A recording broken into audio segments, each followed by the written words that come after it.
Nosso estudo de hoje está no Evangelho de Lucas, capítulo 24, versículo 16. Mas os olhos deles estavam como que fechados para que o não conhecessem. E Emmanuel comenta na lição 95 do livro Caminho, Verdade e Vida, o amigo oculto. Os discípulos a caminho de Emaús comentavam amargurados os acontecimentos terríveis do Calvário. Permaneciam sob a tormenta da angústia. A dúvida penetrava-lhes a alma, levando-os ao abatimento, à negação. Um homem desconhecido, porém, alcançou-os na estrada. Oferecia o aspecto de mísero peregrino e, sem identificar-se, esclareceu as verdades da Escritura, exaltou a cruz e o sofrimento. Ambos os companheiros que se haviam emaranhado no cipoal de contradições ingratas experimentaram um agradável bem-estar ouvindo a argumentação confortadora. Somente ao termo da viagem, sentindo-se fortalecidos no tépido ambiente da hospedaria, perceberam que o desconhecido era o mestre. Ainda existem aprendizes na estrada simbólica de Emaús todos os dias. Atingem o Evangelho e espantam-se em face dos sacrifícios necessários à eterna iluminação espiritual. Não entendem o ambiente divino da cruz e procuram paisagens mentais distantes. Entretanto, chega sempre um desconhecido que caminha ao lado dos que vacilam e fogem. Tem a forma de um viandante incompreendido, de um companheiro inesperado, de um velho generoso, de uma criança tímida. Sua voz é diferente das outras, seus esclarecimentos mais firmes, seus apelos mais doces. Quem partilha por um momento do banquete da cruz jamais poderá olvidá-lo. Muitas vezes partirá mundo afora, demorando-se nos trilhos escuros. No entanto, o minuto virá em que Jesus, de maneira imprevista, busca esses viajores transviados e não os desampara enquanto não os contempla seguros e livres na hospedaria da confiança. Realmente, esse trecho do Evangelho de João, a gente leu o Evangelho de Lucas, mas estou falando do Evangelho de João, que conta os dias que se seguiram após a crucificação de Cristo. São trechos de bastante análise para a gente, porque, em primeiro lugar, a gente sabe que todos os discípulos, com medo da morte, evadiram do local. E até mesmo Pedro, que era o mais próximo, negou Jesus por 3 vezes. Quem ficou no local assistindo, muito amargurado o que aconteceu com o mestre, foi Maria Madalena e Maria. Mas o que acontece? Logo depois que acontece esse fenômeno que chamam de ressurreição, quando Jesus começa a reaparecer em espírito para todos, tanto que é em espírito que, se você fizer uma análise mais detalhada desses trechos do Evangelho, Jesus não aparece para todo mundo, e quando aparece, não aparece com o rosto dele, com a forma dele, para ser reconhecido logo de cara.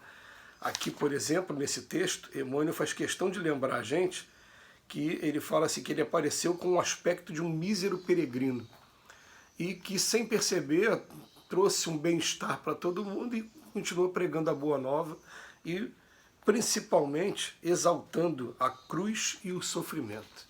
Quer dizer, você pega aquele momento em que está todo mundo triste por conta da cruz, porque a cruz, naquela época, simbolizava o sofrimento máximo, que era simplesmente a pessoa está sendo executada na frente de todos, a pena de morte. Tenta imaginar aí hoje em alguns países que ainda existe pena de morte, ou então aqui no Brasil a pena máxima, que é 30 anos de prisão, nas prisões mais... é o que simbolizava nas mais duras que podem existir no país. E, de repente, ele fala-se, vem exaltar o sofrimento, né, vem exaltar a cruz e o sofrimento. O texto aqui, Emmanuel faz a questão de comentar para a gente o seguinte, uma coisa que a gente precisa colocar na nossa mente, né? Em primeiro lugar, Deus é Pai, Deus nos ama o tempo todo incondicionalmente, não pune ninguém. Nós é que nos punimos cada vez que a gente viola a lei de Deus, e tudo que acontece é educativo para a gente o tempo todo. E mais, ele jamais nos deixa abandonados. Nenhuma religião no mundo tem o privilégio de ter o Deus só para ele, não. Porque o Pai, nós somos filhos criatura do Pai. O Pai ama todos incondicionalmente. Então, até aqueles que não têm religião hoje, aqueles que estão envolvidos ainda no mal, todos eles são amados por Deus e todos eles vão ter o seu momento, porque Jesus garantiu que nenhuma de suas ovelhas se transviaria. Quando a gente parte desse princípio, a gente começa a entender que esse episódio aqui do Evangelho é um episódio de muito sofrimento para os discípulos e que Jesus se fez presente o tempo todo, mas ele não se fez presente agora, não somente pessoalmente, agora, principalmente com a gente agora, nos dias de hoje. Quando tem que se fazer presente, como é que ele se faz? Ele fala assim, a sua voz é diferente das outras, seus esclarecimentos são mais firmes, ele vai ter a forma de alguém, de um viajante incompreendido, de um companheiro inesperado, de um velho generoso, de uma criança tímida. Quer dizer, a gente já estudou isso em alguns momentos, que o anjo da guarda que foi designado por Jesus para cuidar de cada um da gente, ele usa os recursos que estão ao seu alcance para nos estimular, nos influenciar de alguma maneira. Então o que ele faz com muita frequência? Ele simplesmente usa outras pessoas. Já que ele não está conseguindo ter o contato direto com a gente, ele vai num vizinho, ele vai num parente, ele vai numa pessoa que está caminhando no meio da rua e de repente aquela pessoa para na sua frente e fala aquilo que você precisa ouvir. Todo mundo tem uma história dessa para contar. Todo mundo. Aliás, também é muito comum, né? Você vai a uma palestra aí de um culto, uma missa, seja lá qual o nome que você dê aí, a reunião da sua religião, e você vai assistir uma reunião de 1h30, 2 horas, mas vai ter um trechinho, uma frase que o pastor, que o padre, que o palestrante vai falar, e a tua antena vai ligar naquele momento, porque o teu anjo da guarda está do teu lado e ele vai te chamar a atenção para você prestar atenção naquilo. E aí você vai falar, poxa, parece que ele falou para mim. E realmente falou para você. Realmente falou. Ele está o tempo todo utilizando os instrumentos dele, que somos nós mesmos, para estarmos um ajudando o outro. E aí, quando a gente tem esse conhecimento, uma outra observação que o Emmanuel ele deixa para a gente aqui, já que o Emmanuel tem essa capacidade de esgotar o que está por trás do ensinamento, ele fala assim, a sua voz pode estar aí num companheiro inesperado, num velho generoso, numa criança tímida. Aí já se deu conta de que nós podemos ser, a qualquer momento, essa criança, esse velho, esse companheiro, como ele está dizendo aqui, nós podemos ser. Por isso que é muito interessante a gente estar sempre incluindo em nossas preces assim, ó, Senhor, se eu pudesse ser utilizado como instrumento para a vida de alguém, se eu possa estar utilizando de maneira humilde, que eu possa ter aqui, vamos botar assim, sintonia, responsabilidade, que eu possa estar percebendo melhor as pessoas que estão ao meu redor, para se tiver uma oportunidade eu puder ser utilizado para alguma ajuda, que eu seja utilizado nesse momento.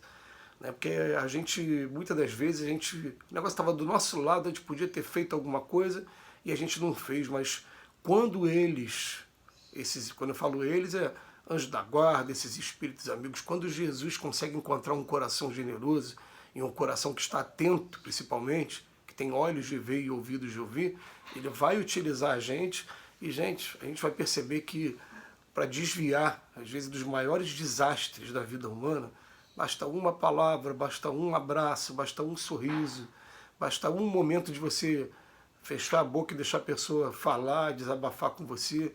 E algumas vezes a gente é assim, com muita alegria, utilizado como um instrumento. Quando a gente percebe, então, dá uma alegria muito grande. Eu já vi pessoas que deixaram de se suicidar ou deixaram de cometer um grande crime porque, de repente, você, sem ter a menor consciência do que estava fazendo, usou uma palavra que tocou direto o coração daquela pessoa e que foi um alerta para aquela pessoa. E aquela pessoa mudou naquele momento. Então esse intercâmbio que tem, essa ajuda que tem, essa solidariedade, é fácil da gente compreender. Né? O espírito, ele quando vai se comunicar com o homem na maioria das vezes não percebe, porque não está vendo o espírito e nem está ouvindo a sua voz. A comunicação está sendo mente a mente. A comunicação é por pensamento. Mas ela não é o suficiente para a grande maioria das pessoas que não sabem distinguir quando o pensamento vem dele ou vem de outra pessoa. Então ele vai utilizar, através da intuição, um outro homem também, alguém que esteja aqui em carne e osso também, para de repente se virar para você e falar, olha, como forma de recado, como forma de música, como forma de alguma coisa. Vai dar o recado e aquele recado vai chamar a atenção, vai bater no coração, e quem percebe vai virar para o Pai na hora, naquele momento, em reverência, em prece, fala muito obrigado, porque eu sinto que eu nunca estou desamparado. E é assim, Jesus mostrou para a gente que a gente nunca está desamparado. Que Jesus nos abençoe hoje e sempre.